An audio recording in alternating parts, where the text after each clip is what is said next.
La filosofía positivista, atribuida principalmente a Auguste Comte en el siglo XIX, se fundamenta en la valoración del método científico en la investigación. Comte es reconocido como el fundador del positivismo, destacando su obra principal, Curso de Filosofía Positiva. Aunque algunas ideas relacionadas tienen raíces en pensadores anteriores, Comte es el central en su desarrollo.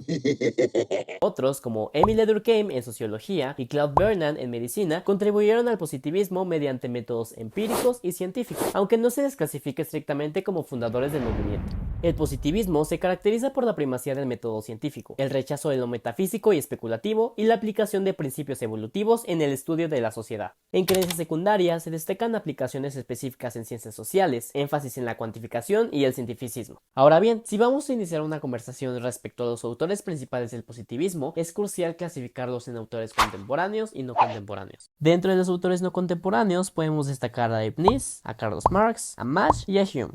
Respecto a los autores contemporáneos, tenemos a Einstein o a Russell, que tuvieron afinidades con el Círculo de Viena e influencia ejercida sobre él. A Wittgenstein, cuyo impacto se reflejó en la concepción del lenguaje y las reglas de la metafísica entre sus discípulos. A los principales miembros de la Escuela de Berlín, que establecieron una alianza con el Círculo de Viena. Y a Tarski, cuya influencia de su obra fue poderosa, en especial sobre Carnap.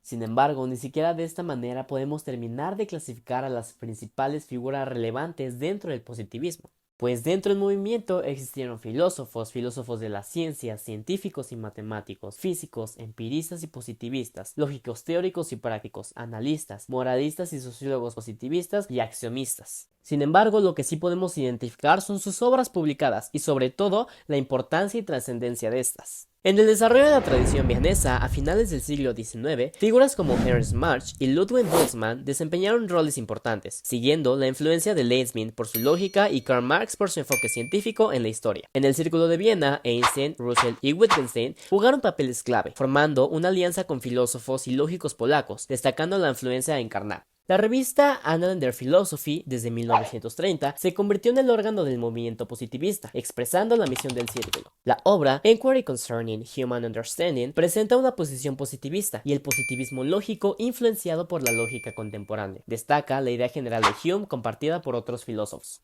Wittgenstein, al final de Tractatus, sugiere la falta de sentido de sus proposiciones y explora el funcionamiento de los enunciados a priori. Su enfoque, inicialmente descriptivo, se vuelve prescriptivo al considerar que ciertos enunciados pueden tener significado literal al ser verdaderos o falsos. La primera proposición de Tractatus equipara la ciencia con un sistema de oraciones, no de nombres. En el análisis de representantes de esta corriente, el positivismo se revela como más que un cuerpo doctrinal único, presentando tres versiones distintas: el positivismo clásico, de Auguste Comte, el positivismo fenoménico, de Mach y Avenarius, y el positivismo lógico, del Círculo de Viena. El Círculo de Viena, activo en Viena, Austria, entre las décadas de 1920 y 1930, se enfocó con la filosofía de la ciencia, la lógica y la epistemología. Destacaron por organizar el Congreso Internacional de Filosofía Científica en 1929, un hito importante que reunió a prominentes pensadores para discutir temas filosóficos, lógicos y científicos. Miembros como Maurice Schlick y Rudolf Carnap, académicos en la Universidad de Viena, difundieron las ideas del positivismo lógico, resaltando la importancia de la verificación empírica en la construcción del conocimiento científico. Figuras como Wittgenstein y Otto Neurath, también miembros, publicaron obras influyentes, como el Tractatus Lógico-Filosóficos de Wittgenstein en 1921. Neurath contribuyó al desarrollo del lenguaje pictórico y Sotaip, por lo que podemos decir que en conjunto las ideas de este círculo tuvieron un gran impacto significativo en la filosofía de la ciencia y la lógica del siglo XX. Su impacto se extiende a la conexión entre ciencia y filosofía. En psicología impulsó la psicología experimental y actualmente abarca la filosofía analítica. Desacreditar el positivismo implica cuestionar la historia filosófico-científica. Aunque rechaza la metafísica, actualmente el rechazo global no se sostiene. El fracaso del positivismo radica en su incapacidad para reducir la investigación científica a una lógica simple, enfrentando callejones sin salida. Además, recordemos que esta corriente surgió a finales del siglo XIX y principios del siglo XX, coincidiendo con cambios tecnológicos y el declive de lo metafísico y religioso, por lo que, ante respuestas insatisfactorias en la religión, la atención se centró en la ciencia para obtener certeza y confort. Sin embargo, su enfoque limitado en lo verificable llevó al declive de la filosofía positivista. Tolman, Hull y Skinner incorporaron principios del positivismo lógico en sus teorías psicológicas. Tolman, en su teoría de la conducta propositiva, destacó la importancia de la objetividad, la medición y la observación en la investigación científica, proponiendo una formulación objetiva y mensurable del comportamiento que incluía expectativas y propósitos. Hull compartió la preocupación positivista por la objetividad y la medición precisa en su teoría del refuerzo y la conducta, buscando explicar el comportamiento mediante variables observables y mensurables, subrayando la importancia de la cuantificación en psicología. Aunque Skinner no fue directamente influenciado por el positivismo lógico, su enfoque experimental del comportamiento reflejó la orientación hacia la observación objetiva y la medición. Desarrolló el análisis experimental del comportamiento, explicando y prediciendo el comportamiento en términos de relaciones funcionales observables, alineándose con la actitud positivista de eliminar conceptos no observables. Desde el positivismo lógico hasta la revolución cognitiva, la filosofía experimentó un cambio paradigmático notable. Del énfasis en la observación empírica y la lógica formal, evolucionó hasta el reconocimiento de la importancia de procesos mentales y la comprensión de la mente, marcando así una transformación crucial en la comprensión de la realidad. La ciencia cognitiva busca abordar preguntas epistemológicas sobre la naturaleza del conocimiento, sus componentes, fuentes, evolución y difusión. Su alcance incluye la consideración de representaciones mentales y análisis en niveles biológicos, neurológicos, sociales y culturales en las actividades cognitivas humanas. La relación con la computadora electrónica se ve como fundamental para comprender la mente humana. Además, se destaca la deliberada decisión de restar énfasis a ciertos factores, como emociones o elementos históricos, para facilitar los estudios científicos. La ciencia cognitiva valora la interdisciplinaridad, esperando la unificación de diversas disciplinas para formar una ciencia cognitiva cohesiva.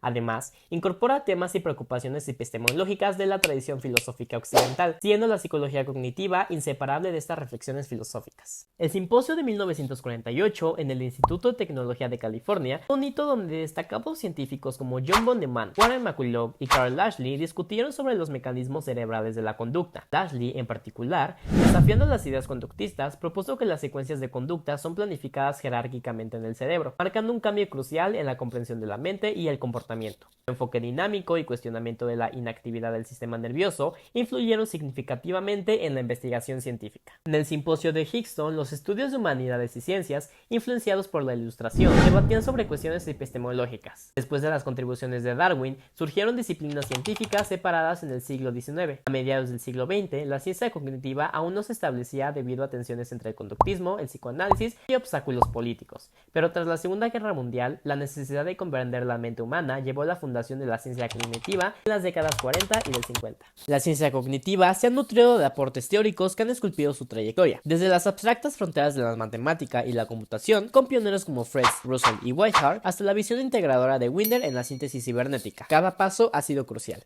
El modelo de la neurona, forjado por McCulloch y Pitts, ha iluminado analogías entre operaciones neuronales y lógica, revelando el asombroso potencial del cerebro humano. La teoría de la información, erigida por Shannon, ha desentrañado los secretos de la comunicación, mientras que los síndromes neuropsicológicos, fruto de estudios sobre incapacidades cognitivas, han arrojado a la luz la organización de las mentes humanas normales. En este contexto, la colaboración de mentes brillantes como Simon y Rudolf Carnap ha dado forma a la sintaxis de la lógica, consolidando su contribución al desarrollo incesante de la ciencia cognitiva. En la década de 1940 se gestó el fundamento intelectual de la ciencia cognitiva, catalizado por eventos como el simposio de Higston y la publicación de Design for a Brain de W. Rose Ashby. La fundación de Joseph P. Macy convocó una reunión sobre cibernética en 1944. La ciencia cognitiva nació oficialmente en 1956, marcando una nueva era con la formación del movimiento de procesamiento de información y la moderna psicología cognitiva. En la década de 1960, el movimiento cobró fuerza con la fundación del Centro para Estudios Cognitivos, libros influyentes como Cognitive Psychology de Ulrich Neisser y la propuesta de Ellen Newell y Herbert Simon sobre la computadora y la mente humana como sistemas simbólicos. La Fundación Sloan desempeñó un papel crucial a finales de 1975, proporcionando un impulso financiero que dio lugar a iniciativas como la revista Cognitive Science y la Sociedad de Ciencia Cognitiva. La ciencia cognitiva se define por representaciones mediante símbolos y reglas, el modelo computacional, la atenuación de la importancia de afectos y contextos fenoménicos, la creencia en estudios interdisciplinarios y sus raíces en la tradición filosófica clásica. Estas características fundamentales dan forma a la exploración de la mente humana en un viaje multidisciplinario.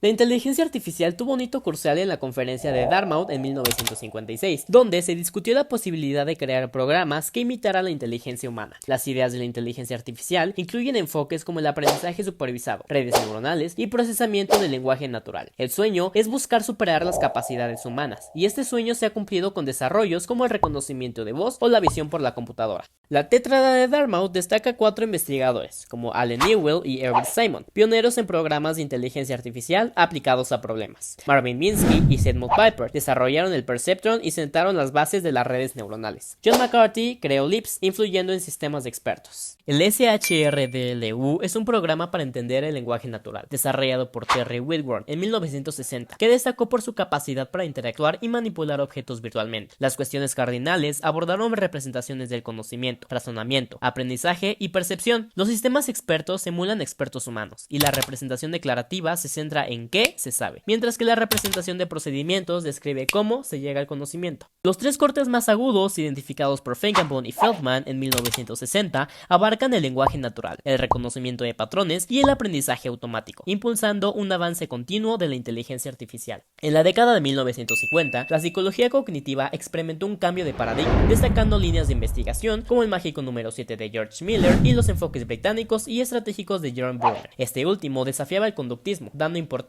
a la introspección. La psicología científica en el siglo XIX tuvo pioneros como Helmholtz, Fechner, Donders, Brentano y el programa de Wundt, con métodos innovadores introducidos por Hermann Ebbinghaus. A principios del siglo XX se observó un ataque contra los seguidores de Wundt, el surgimiento del funcionalismo de William James, la revolución conductista de Watson y la psicología de la Gestalt, centrada en la organización perceptual. En la década de 1970, un periodo crucial en la evolución de la inteligencia artificial y la cognición, se exploran las innovaciones en la comprensión del lenguaje, la percepción y el intrigante surgimiento de los pluralismos en la conceptualización de la mente. En esta búsqueda, Marvin Minsky propone una visión revolucionaria de la mente. En lugar de un procesador central, plantea la existencia de múltiples agentes especializados que se comunican entre sí, manejando simultáneamente diversos conocimientos, desafiando las concepciones tradicionales de la inteligencia. Mientras tanto, Roger Schenck y su equipo en Yale desarrollaron programas revolucionarios que resumían relatos y extraían inferencias del lenguaje. Las teorías de Schenck generaron controversia al abogar por programas que comprendieran genuinamente el lenguaje, reduciendo el pensamiento a elementos conceptuales básicos. Esta década también presenció avances notables en la percepción visual, con contribuciones destacadas de Patrick Winson y David Walls en el ITM. Estas innovaciones no solo evolucionaron en la comprensión del lenguaje y la percepción, sino que también influyeron en cómo concebimos la inteligencia artificial y la cognición. De esta manera, podemos concluir que decenas de mentes brillantes generaron controversias y sentaron las bases para la revolución cognitiva, que transformaría la inteligencia artificial. En la actualidad, los psicólogos cognitivistas siguen identificando fenómenos fascinantes, cambiando paradigmas y métodos, y contribuyendo al surgimiento de las neurociencias, transformando de esta manera la comprensión de la conducta y los procesos mentales.